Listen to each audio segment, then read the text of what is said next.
Hey guys, hope everybody's having a good day out there today. Welcome back to the channel and thanks for tuning in. Much appreciated. And man, I'm going to share some juice with you guys today. I've got these tips out there that I'm really reluctant to share. But gradually everybody's talking me into sharing them more and more, and this is one of them today. I'm going to show you guys with the Whopper Plopper that I've kept secret to myself ever since I've been fishing Whopper Plopper. So we'll get to that here in a second. First of all, just some quick housekeeping tips per the housekeeping tip section every day. I just wanted to remind everybody that I talked about Johnny and I's bass camp on Fish the Moment that we're going to be having this fall, and we originally scheduled it last week. We had it for October 2nd. We're rescheduling the bass camp for November 6th because there's a big tournament here at Lake of the Ozarks close to Springfield, Missouri, and we've had a lot of people say they want to go to the bass camp, but they're already committed to that tournament. So we've moved it to November 6th. So if you guys want information on that, just go to fishthemoment.com. You can check it out and sign up there. You got to hurry up because there's only 30 spots available for this bass camp. It's a full 8 hours with Johnny and I at Springfield, Missouri at the Boatworks facility. Johnny's going to be covering all the electronics, offshore fishing. I'm going to be covering all the shallow stuff. Hope to see you guys in Springfield, Missouri on October 2nd. It's going to be a good time. And also just one quick the weekly reminder. Just wanted to remind everybody, if you guys are interested in going with me on any on the water lessons, specifically Table Rock, Stockton Lake, Bull Shoals around here, just shoot me a private message on my Facebook page, Randy Blockett Professional Angler, and I'll give you all the info on that. Okay guys, here it is. I'm going to show you guys the Whopper Plopper juice. First of all, I like to give you guys a little bit of history into what I talk about. You know, we've been using the Whopper Ploppers around here in Missouri for a long time, and there was a bunch of us that tried to keep it secret, and we did keep it secret for a couple of years, catching a bunch of big fish on it down here. But there's a couple dudes that won some tournaments. They got some pretty well-known press out of the Whopper Plopper. They gave it away on a national level, and everybody, it just exploded. The Whopper Plopper fad or phase or whatever. It was sort of like the Alabama rig. It's like, you know, after the Alabama rig, after Polly Lice gave it away, that's all you saw people throw for months and months and months was an Alabama rig. Everywhere you went, you just see this big umbrella rig being tossed out of people's boats. Same with the Whopper Plopper. I mean, once the word got out about the Whopper Plopper, that you just saw everybody throwing Whopper Ploppers. And they're not near as effective as they were, 5 years ago, before everybody knew about them. But they're still very effective under certain situationals. Instead of being this really secret bait that is just a fish catching, bait like nothing else we've seen with topwaters, it's about now very situational. You get in the right situations and you can catch a lot of fish on it.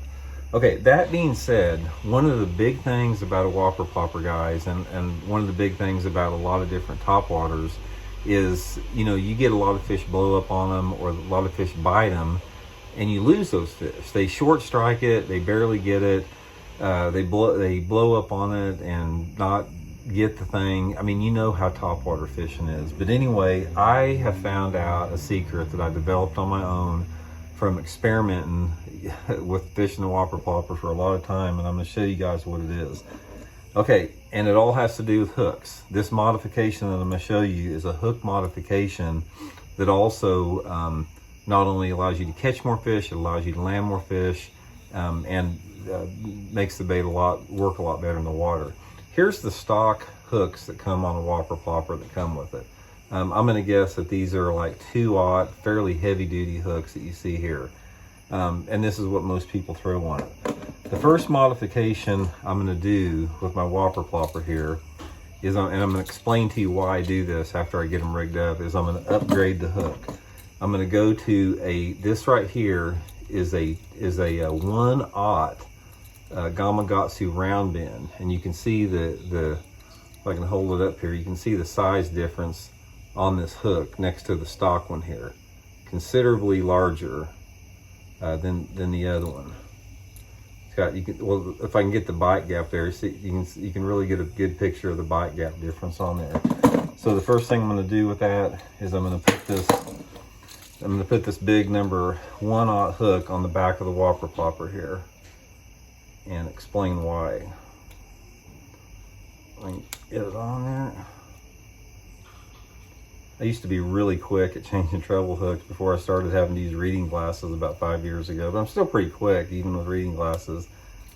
Okay, so I've got the big one on the back there. So here's the difference on the size there, the size comparison from the stock one on the right to the one I just put on there. The next thing I'm gonna do on the front hook is I'm gonna take a round bend, this is a 2-aught Gamakatsu red hook. You see it's bright red. I'm gonna put that on there and I'm gonna explain to you why this is the deal here. Simple modification. Get in there.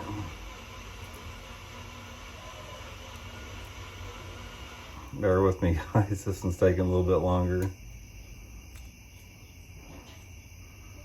I just got out of the shower, my hands are a little bit slick here.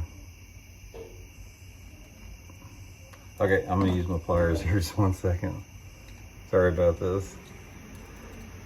Red hooks, guys, a little bit about them here. Not a lot of people use red hooks, but I'm gonna explain to you why they're so good here. If I can get this hook on.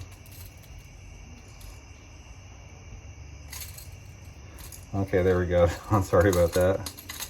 Okay, so here's what it looks like after we got this on here. Now I'm gonna explain why. Here's the difference. Here's the stock on the top, and here's the modification on the bottom. Okay, the first thing about it is the big 1-aught Gamakatsu on the bottom. This is a heavier hook. So what this does, this is gonna set this bait down just a little bit deeper in the water. And this heavier hook, what it does, when you set that prop down in the water just a little bit more, it doesn't take much, it gives the bait a different gurgle when it comes through the water. And I find it's just like with a buzz bait. You know, you can tune a buzz bait to make them squeak, make them sound different. I found by putting this bigger hook on the back, setting that back down, that not only it allows you that bait to come through the water quicker once it hits the water, you get a different sound with it. And also the big giant hook, this thing really gets those fish that come up and slap it short. Now the purpose of the red hook on the front, this is an attractor, guys. One of the things you'll find out about a lot of moving baits, I do this a lot with jerk baits, is if you add a red treble hook to the front of that bait, it gives these fish a little bit of a focal point when it's in the water. So when this bait's coming through the water, you know, in some, you know, fairly clean water, especially when it's brighter, the flash of this red hook on there tends to make them hit that bait a little bit more on the head. And when you get that bait, those fish to commit a little bit more on the head, you have a lot better chance of getting one of these two hooks in it like that. So I've sort of got a combination deal. I've got the attractor up front, trying to get them to hit up front. And I've also, these fish that come up and just come up and nip it, I've got a big giant hook back here that's got the bite gap on it to hook those nippers. And I don't hardly ever lose them, guys. When I started doing this from the stock model right here, my bite to land ratio went up at least 50%. I was like everybody else. I lost a lot of fish on a Whopper Plopper. I had a lot of fish that I'd hook and they jump off. I'd have them on for just a second. And when I went to this modification, the red hook up front and the big hook on the back, I started getting more bites because of the sound of the bait being different and the red hook. And I started landing 50% more of those bites that did hit me on there. So anyway, this is one of those ones that I kept from you guys. I've had a YouTube channel for 2 years and I've done a couple of Whopper Plopper videos and I have not given this away, but it's time to give it away, which I just did. Give it a try. If you guys like fishing Whopper Ploppers, I can promise you you'll stay with this setup from now on once you start using it. And you know, let me know how it works for you guys. So anyway, hope you guys enjoyed the little tip. Much appreciated tuning in. Please hit that subscribe button if you haven't. Like the video, it'd be much appreciated. And we'll be back soon with another one. See ya.